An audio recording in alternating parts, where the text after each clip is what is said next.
महमूद जान बाबर साहब, ये बताइएगा कि अभी जो बैरिस्टर उमैर नियाज़ी साहब ने फरमाया है कि वहाँ के लोग वोट देते हैं खैबर पख्तूनख्वा के, तो 13 साल से अगर गवर्नेंस हमारी बुरी है या करप्शन के इल्ज़ामात हैं तो उससे कोई फ़र्क नहीं पड़ता वोटर पे, वोटर तो हमें ही वोट दे रहा है, तो जो दहशत गर्दी की भी जिम्मेदारी वो नहीं ले रहे। आपको आज जो प्रेस कॉन्फ्रेंस आप वहाँ थे मौजूद, आपको क्या फील हुआ है कि उनकी बात में वज़न है DGISPR की, या जो PTI के लीडर कह रहे हैं ये बात ज़्यादा वजनदार है? जी शुक्रिया अबसार साहब। मैं ज़रा उमैर साहब की बात का एक जवाब देना चाहता हूँ, थोड़ी सी अगर मुझे वजाहत का मौका मिले। इमरान खान साहब के दौर में यहाँ पे दहशतगर्दी बहुत कम थी और उसकी बड़ी वजह जो थी वो ये थी कि वो उस वक़्त उनको कुछ नहीं कह रहे थे, वो दहशतगर्दों को कुछ नहीं कह रहे थे, दहशतगर्द उन्हें कुछ नहीं कह रहे थे। तो जब वो किसी को कुछ नहीं कह रहे थे तो उन्हें पाकिस्तान आने की आज़ादी थी, तो वो आए, वो यहाँ पे उन्होंने अपने घर बसाए, वो 8000 की तादाद में यहाँ पे आए और ख़ुद खान साहब ने माना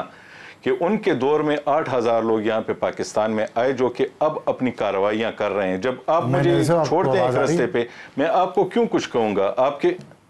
आपके वक़्त में तो आपके दौर में तो मैं कुछ नहीं कहूँगा। तो उस वक़्त के ये जो हालात हैं, हम इस शहर में रहते हैं, मैं यहाँ पे 28 साल से सहाफ़त कर रहा हूँ, तो बात जो है वो ठीक होनी चाहिए कि खान साहब के दौर में ऐसा क्यों नहीं था। इस वक़्त जो वज़न है बात में, हमने जो माजी में देखा, जो ऑपरेशंस कामयाब हुए, दहशतगर्दों को जिन इलाकों से सफाया जिनका किया गया, फेडरल गवर्नमेंट और सूबाई गवर्नमेंट का बयानिया एक होता था दहशतगर्दी के मामले पे, कम अज़ कम वो मिल के लड़ते थे और मिल के जब वो सूबाई हुकूमत के इदारे उनकी मदद करते थे फेडरल गवर्नमेंट की, मिला के उन्होंने 3 महीनों में पूरा सवाद जो है वो दहशतगर्दों से साफ कर दिया। तो और उनको वहाँ पे टिकने की जगह नहीं मिल रही थी, एक भी दहशतगर्द वहाँ नहीं रहा था। अब भी अगर ये हो जाए जैसे कि ये बयानिए की बात है, आज भी DGISPR की प्रेस कॉन्फ्रेंस में भी ये बात हुई और हम पिछले चंद सालों से ये फील कर रहे हैं कि जो दहशतगर्दी के खिलाफ कार्रवाइयाँ हो रही हैं तो हुकूमत, सूबाई हुकूमत का बयानिया कुछ और चल रहा हो, नहीं ये तो नहीं है, आपको क्या मालूम है ये क्या हो रहा है। असल में बात ये नहीं है, बात यह है कि जब लोग मर रहे हैं, कोलेटरल डैमेज की आपने बात की, कोलेटरल डैमेज में भी ज़्यादातर लोग वही मर रहे हैं जो कि इर्द गिर्द उनके वो लोग छुपे हुए होते हैं। तो ये कोलेटरल डैमेज होगा, फिर सूबाई हुकूमत उनको पैसे देती है, जाके उन लोगों को करोड़ रुपए फी बंदा भी देती है। तो इसका मतलब है कि सूबाई हुकूमत ने अपने आप को पूरा डिस्टेंस किया हुआ है, जिसकी वजह से ज्यादा नुकसान जो है इस वक्त हो रहा है। तो मेरे ख्याल में वजन तो इसमें है कि अगर दोनों तरफ का बयानिया एक हो जाए तो ये मसला हल हो जाएगा, और सूबाई हुकूमत इस पर तैयार नहीं है कि वो बयानिया एक करे। उसकी वजह यह है कि उनके जो मकासद हैं वो मेरे ख्याल में इस वक्त हल नहीं हो रहे, वो प्रेशर देना चाह रहे हैं और वो प्रेशर मेरे ख्याल में इनकी पॉलिसी का इस वक्त हिस्सा है। जी सर। किस चीज के लिए प्रेशर देना चाह रहे हैं? खान साहब की रिहाई के लिए? वही एक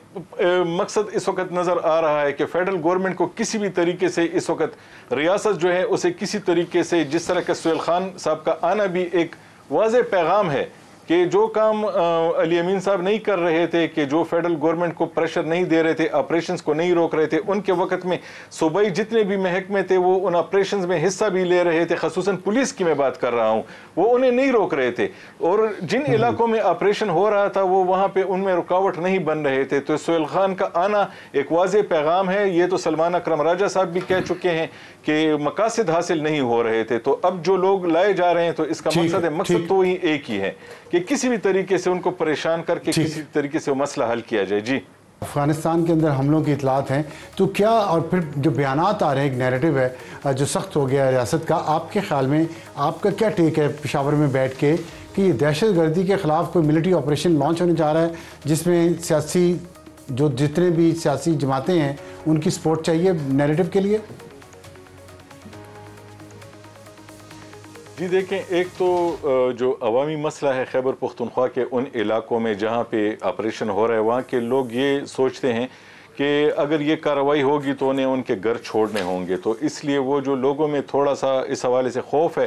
तो अवामी सपोर्ट चाहिए होगी। जो सियासतदान हैं उनकी वहाँ पे ज़रूरत होगी कि वो वहाँ पे जाके बैठें, अपने लोगों को समझाएं, क्योंकि जब फोर्सेस लड़ती हैं तो फोर्सेस लोगों को समझाने का काम भी उन्हीं के हवाले नहीं किया जा सकता, इसलिए बयानिए की ज़रूरत वहाँ पे है। लेकिन एक बात जो दूसरी है कि अफ़गानिस्तान जाके बात करने वाली है, तो इसमें मैं एक और हकीकत आपके सामने रखूँ। आज मैंने गिना है कि ये जो थोड़ा अरसा हुआ है, 184 अफ़गान शहरी پاکستان میں مارے گئے ہیں ان آپریشنز میں جو کہ ہمارے ہو رہے ہیں، IBOs جو ہو رہے ہیں، اب کس افغانستان سے بات کرنے جا رہے ہیں؟ ان کے تو مسلح لوگ آ کے ہم پہ حملے کر رہے ہیں، تو وہاں پہ آپ جا کے کیا حاصل کریں گے؟ کیونکہ جب صوبائی حکومت وہاں پہ جائے گی وہ سوال کریں گے کہ آپ یہاں پہ آئے ہم سے بات کرنے کے لیے، ہمیں کیا دیں گے؟ ہمیں وہاں پہ لے جا کے پرامن شہری بنانے کے لیے ہماری جو ڈیمانڈز ہیں آپ کون سی ڈیمانڈ پوری کر سکتے ہیں؟ ان کی تو ڈیمانڈز بھی تو چھوٹی نہیں ہیں، وہ تو فاٹا کو واپس فاٹا کے طور پہ مانگ رہے ہیں، وہ تو چاہتے ہیں کہ وہاں پہ کوئی فوج نہیں ہوگی، وہاں پہ کوئی فورسز نہیں ہوں گی، وہاں پہ کوئی چیک پوسٹ نہیں ہوگی، کوئی ان سے نہیں پوچھے گا کہ انہوں نے اسلحہ اٹھایا ہوا ہے، وہ جتوں کی صورت میں وہاں پہ پھر رہے ہیں اور جس کو جو بھی کہیں تو وہ کہتے رہیں گے۔ صوبائی حکومت کسی بھی پوزیشن میں نہیں ہے کہ ان میں سے کوئی ایک بھی ان کو شورٹی دے سکے، تو میرا خیال ہے کہ وہ اپنی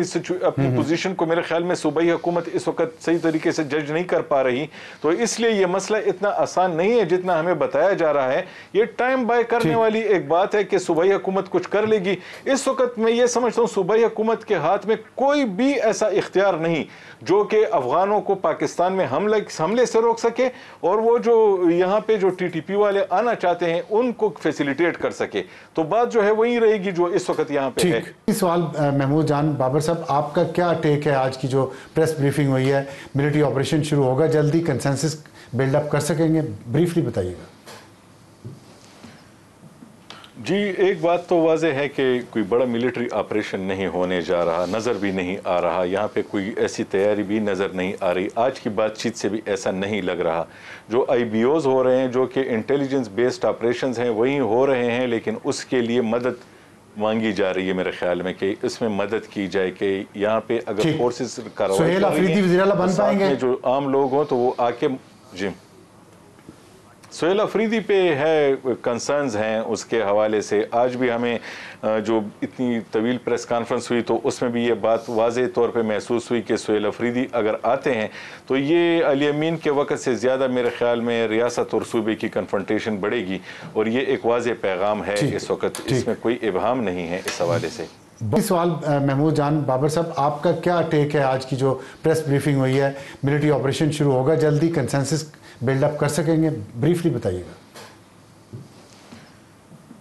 جی ایک بات تو واضح ہے کہ کوئی بڑا ملٹری آپریشن نہیں ہونے جا رہا، نظر بھی نہیں آ رہا، یہاں پہ کوئی ایسی تیاری بھی نظر نہیں آ رہی، آج کی بات چیت سے بھی ایسا نہیں لگ رہا۔ جو IBOs ہو رہے ہیں جو کہ انٹیلیجنس بیسڈ آپریشنز ہیں وہی ہو رہے ہیں، لیکن اس کے لیے مدد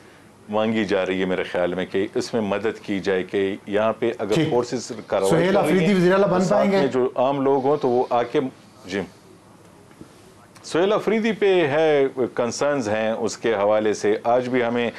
جو اتنی طویل پریس کانفرنس ہوئی تو اس میں بھی یہ بات واضح طور پہ محسوس ہوئی کہ سہیل افریدی اگر آتے ہیں تو یہ علی امین کے وقت سے زیادہ میرے خیال میں ریاست اور صوبے کی کنفرنٹیشن بڑھے گی، اور یہ ایک واضح پیغام ہے اس وقت، اس میں کوئی ابہام نہیں ہے اس حوالے سے۔